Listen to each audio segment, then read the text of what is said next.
नमस्कार दोस्तों, स्वागत है आप सभी का आज के मुख्य समाचार के इस वीडियो में। जी हां दोस्तों, मोदी सरकार की तरफ से बड़ी और महत्वपूर्ण खबर की अपडेट निकल कर आ रही है, जिसकी सटीक जानकारी हम आपको इस वीडियो में देंगे। बस आप इस वीडियो के साथ अंत तक बने रहें।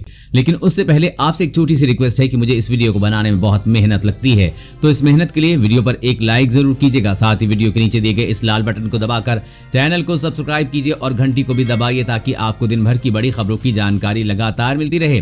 तो चलिए दोस्तों, एक एक करके सभी बड़ी खबरों के बारे में जान लेते हैं। तो दोस्तों, आज की पहली बड़ी खबर की अपडेट की बात करें तो गोवा की एक लड़की ने मंगलसूत्र की तुलना कुत्ते की चेन से की, फिर मचा बड़ा बवाल। जी हाँ, गोवा लॉ कॉलेज की एक असिस्टेंट प्रोफेसर शिल्पा सिंह ने हिंदू धर्म की धज्जियां उड़ाते हुए एक शर्मनाक बयान दिया है। जानबूझकर धार्मिक भावनाएं आहत करने के आरोप पर इन पर एफआईआर दर्ज हुई है। दरअसल असिस्टेंट प्रोफेसर शिल्पा सिंह ने सोशल नेटवर्किंग साइट फेसबुक पर एक पोस्ट लिखा, जिनमें उन्होंने मंगलसूत्र की तुलना चेन से बंधे कुत्ते से कर दी। उन्होंने कहा कि जैसे कुत्ते के गले में हरकत चैन बंधी होती है, वैसे ही हम औरतों के गले में ये मंगलसूत्र होता है। गोवा की रहने वाली राजीव झा ने उनकी इस पोस्ट के खिलाफ गोवा पुलिस में एफआईआर दर्ज करवाई है। झा ने आरोप लगाया है कि शिल्पा सिंह ने हिंदू धर्म को लेकर सोशल मीडिया पे अपमानजनक कमेंट किया है और धार्मिक भावनाओं का मजाक उड़ाया है। दोस्तों, आपका क्या मानना है? ऐसी औरतें समाज के लिए सही हैं या नहीं? नीचे कमेंट करके जरूर बताइएगा। और अगली बड़ी खबर की बात करें तो रेहड़ी पटरी वाले भी कर सकेंगे ऑनलाइन डिलीवरी, बस करने होंगे ये काम। जी हाँ, कारोबार छोटा हो या बड़ा, कोरोना की मार से कोई अछूता नहीं रहा है। यहाँ तक कि स्ट्रीट फूड वेंडर भी इससे खासी प्रभावित हुए हैं। ऐसे ही लोगों को मौजूदा माहौल में उबारने के लिए पीएम नरेंद्र मोदी ने पीएम स्वनिधि योजना के अंतर्गत स्ट्रीट फूड वेंडर्स को जोड़ने की मुहिम शुरू की है। इस मुहिम के तहत स्ट्रीट फूड वेंडर को ऑनलाइन प्लेटफॉर्म दिया जाएगा। स्विगी जैसी बड़ी कंपनी के साथ जोड़कर उन्हें अपने कारोबार को फैलाने का मौका दिया जाएगा।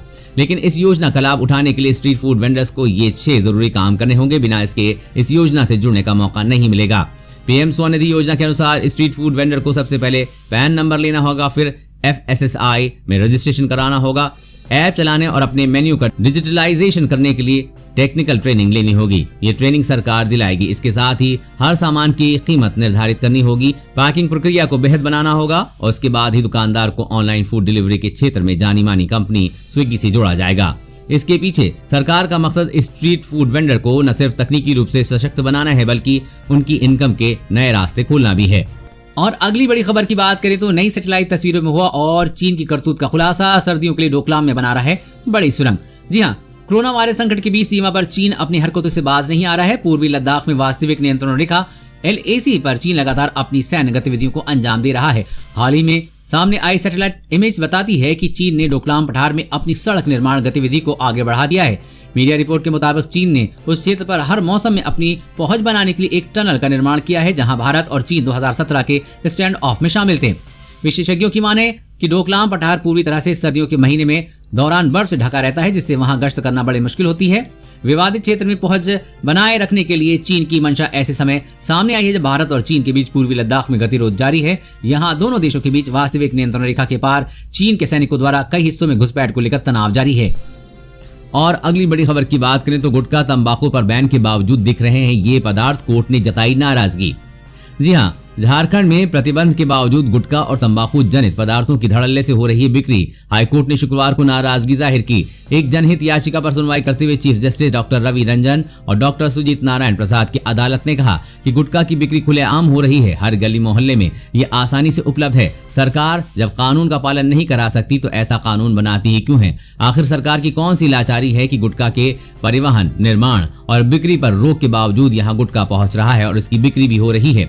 अदालत ने मामले की सुनवाई नवंबर में निर्धारित करते हुए सरकार को विस्तृत रिपोर्ट पेश करने का निर्देश दिया है। और अगली बड़ी खबर की बात करें तो पहली बार भारतीय वैज्ञानिकों द्वारा विकसित फेलुदा किट से दुनिया भर में होंगे कोरोना टेस्ट। जी हाँ, कोरोना वायरस की जांच के लिए भारतीय वैज्ञानिकों द्वारा विकसित फेलुदा जांच किट को अब दुनिया भर में उपलब्ध कराने पर काम शुरू हो चुका है।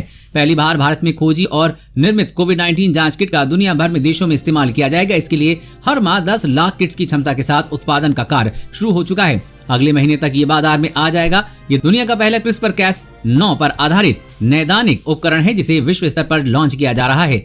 CSIR के एक वरिष्ठ वैज्ञानिक ने बताया कि कोरोना से जुड़े कार्यों में काफी तेजी आई है। इसका उदाहरण फेलुदा जांच किट भी है। इसकी लाइसेंस से लेकर कमर्शियल लॉन्च तक पूरा काम महज 100 दिन में पूरा हुआ है। जल्दी से देश के नैदानिक केंद्रों पर अस्पतालों के माध्यम से उपलब्ध कराया जाएगा। और अगली बड़ी खबर की बात करें तो चीन तनाव के बीच भारत मजबूत कर रहा है डिफेंस। 35 दिनों में किया 10 मिसाइलों का टेस्ट। जी हाँ, पूर्वी लद्दाख में चीन के साथ हुए विवाद के बाद भारत ने अपने रक्षा तंत्र को मजबूत करने में अपनी ताकत झोंक दी है।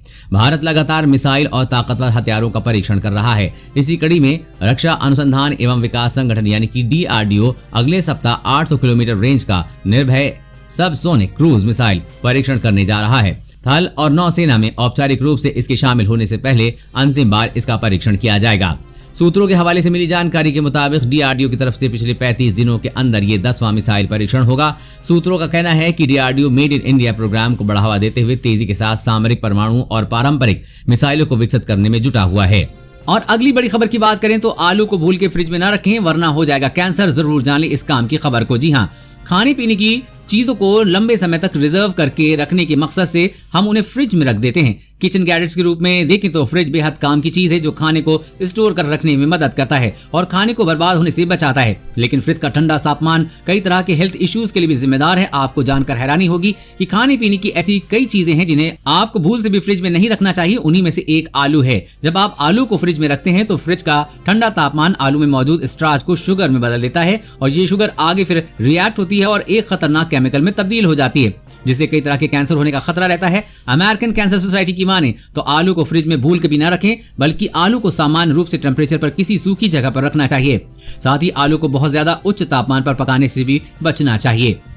और अगली बड़ी खबर की बात करें तो अमेरिका का दावा, चीन ने भारत की सीमा में भेजे 60,000 सैनिक। जी हाँ, लद्दाख में LAC में भारत और चीन की विवाद को दूर करने के लिए कई दफा कमांडर्स रैंक की मीटिंग हो चुकी है। साथ ही दोनों देशों के विदेश मंत्री भी मामले पर कई बार चर्चा कर चुके हैं, लेकिन मुद्दा सुलझने के बजाय और बिगड़ता जा रहा है। चीन अपनी हरकत से बाज नहीं आ रहा है। एक बार फिर ड्रैगन ने भारी संख्या में अपने सैनिक की टुकड़ी को LAC पे भेज दिया है। इस बात की जानकारी अमेरिका के विदेश मंत्री माइक पोम्पियो ने दी है। सीमा पर गतिरोध के बीच चीन ने वास्तविक नियंत्रण रेखा पर 60,000 से ज्यादा सैनिकों को तैनात कर दिया है।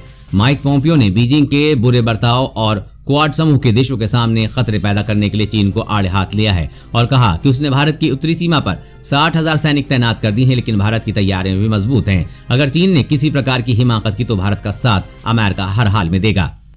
और अगली बड़ी खबर की बात करें तो अगर आपके पास भी पुरानी कार है तो सावधान हो जाइए, सरकार ने बदला नियम। जी हाँ, केंद्र सरकार ने 1 जनवरी 2021 से पुरानी कारों सहित सभी पुराने वाहनों पर फास्टैग अनिवार्य कर दिया है। ऐसे में अगर आपके पास पुरानी कार है तो उस पर फास्टैग लगवाना होगा। भारत सरकार के सड़क परिवहन और राजमार्ग मंत्रालय ने इसको लेकर एक नोटिफिकेशन जारी कर दिया है। इसके अनुसार 1 जनवरी 2021 से सभी 4 पहिया वाहनों के लिए फास्टैग अनिवार्य हो जाएगा। जानकारी के अनुसार फास्टैग पुराने वाहनों के साथ M और N कैटेगरी के मोटर वाहनों पर भी लागू होगा जिनकी बिक्री 1 दिसंबर 2017 से पहले हुई है। केंद्रीय मोटर व्हीकल नियम 1989 के मुताबिक फास्टैग को 1 दिसंबर 2017 के बाद खरीदे गए 4 पहिया वाहनों के सभी नए रजिस्ट्रेशन के लिए अनिवार्य बना दिया गया है। तब से वाहन निर्माता और डीलर की तरफ से ऐसे वाहनों पर फास्टैग लगाया जा रहा है। वहीं इस बार भी जरूरी किया गया है कि फिटनेस सर्टिफिकेट का रिन्यूअल तभी होगा जब वाहनों पर फास्टैग लगा होगा। और अगली बड़ी खबर की बात करें तो यही है सोना खरीदने का सही समय, बाद में पछताएंगे। देखिए सोने के गिरते भाव। जी हाँ, कोरोना के कारण पिछले 55 दिनों से ज्यादा समय से होने के दाम में गिरावट जारी है। सोना अपने ऑल टाइम हाई प्राइम से अब 5500 रुपए के ज्यादा सस्ता हो चुका है। वैश्विक बाजार में तेजी को देखते हुए दिल्ली सराफा बाजार में सोना आज 82 रुपए की तेजी के साथ 51,153 रुपए प्रति 10 ग्राम पर बंद हुआ। वैश्विक बाजारों की तेजी से चांदी की कीमत भी 1074 रुपए की उछाल के साथ 62,159 रुपए प्रति किलोग्राम पर पहुंच गई है, जो कीमत पिछले कारोबारी सत्र में 61,085 रुपए प्रति किलोग्राम रही थी। आने वाले त्योहारी सीजन के लिए यदि आप सोना खरीदना चाहते हैं तो इससे अच्छा मौका आपको कभी नहीं मिलेगा, क्योंकि विशेषज्ञों की राय है कि आने वाले कुछ दिनों में सोना और भी सस्ता हो सकता है।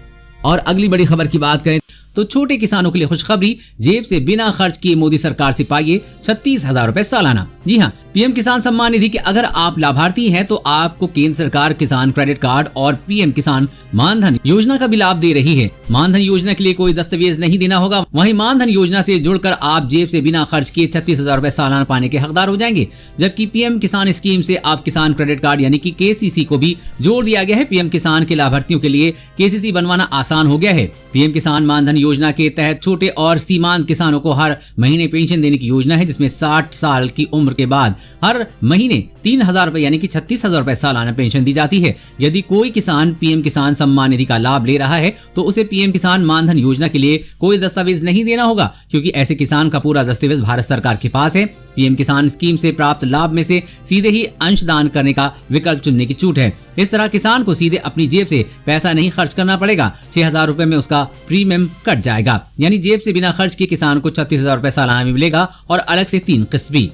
दोस्तों, आज की खबरों में बस इतना ही। इसी तरह हर रोज काम की खबरें जानने के लिए आप हमेशा हमारे साथ जुड़े रहें। हमारे साथ जुड़ने के लिए वीडियो के नीचे दिए गए इस लाल बटन को दबाइए और साथ ही इस घंटी को भी दबाइए ताकि आपको हर खबर की सटीक जानकारी मिल सके। जय हिंद।